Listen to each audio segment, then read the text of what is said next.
there really does need to be change.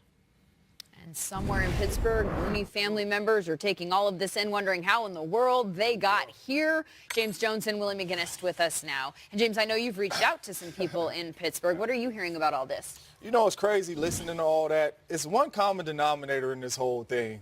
It's always on Tomlin or AB. It's never on Big Ben, number 7. He's never the problem. Right. It's been a lot of guys come in that building, and it's never Big Ben. It's always that other guy. But I have talked to a couple people in the Pittsburgh Steelers organization, and they told me this has been lingering on. Big Ben and AB's relationship is not like that. They may try to cover it up in public.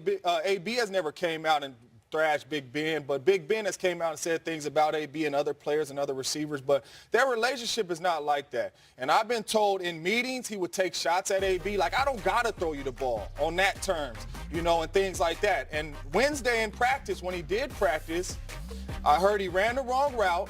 Big Ben threw the ball on the ground, said, get him out of here, get somebody else in there, and that's when he was at his boiling point. And that's when he went off. And we all know when we get mad, we say things that we don't want to say. Trade me. I don't want to play with Big Ben. I don't want to be. You say all that type stuff. But this comes back to the relationship of Big Ben and AB. Because when I listen and they say he hasn't returned any of Big Ben's calls, if I respect you and have a relationship with you like that, even if I blow up, like Coach Mike used to always say, family fight.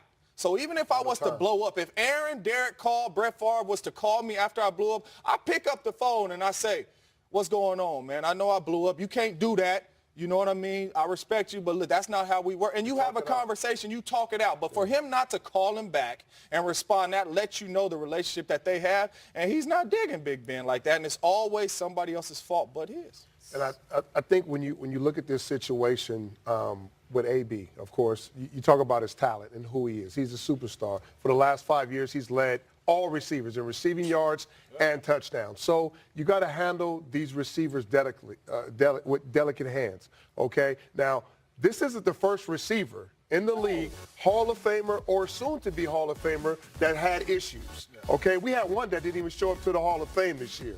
So I'm just telling you how it works with these guys. This is going to take a meeting of the minds or the bosses. They're going to have to come together, and they're going to have to sit down and have a real grown man in business decision and conversation. You don't just move on from a guy like this. He is too special. He brings too much to the table. And I know it's rubbed a lot of guys the wrong way, but just kicking him out is not going to be the answer. If you think that he's a guy that you can have a conversation with and mend things with and bring it together and come to a common denominator, then you guys do that. But this is going to take somebody from the organization, the head coach, Ben and AB, sit down like men and work this out behind closed doors and not in public. And I do think it's hard to sit down and have a conversation with a man you do not respect or trust neither. Well, you say you can't move on from this type of a talent, but there have been reports that that might be the direction that we're heading here. You heard Tomlin address the subject of a trade, saying there hasn't been a formal request. That hasn't stopped players from around the league from making overtures at 84. Check this out. Jamal Adams tweeting at him, yo, New York will appreciate you. And then we've got Jarvis Landry.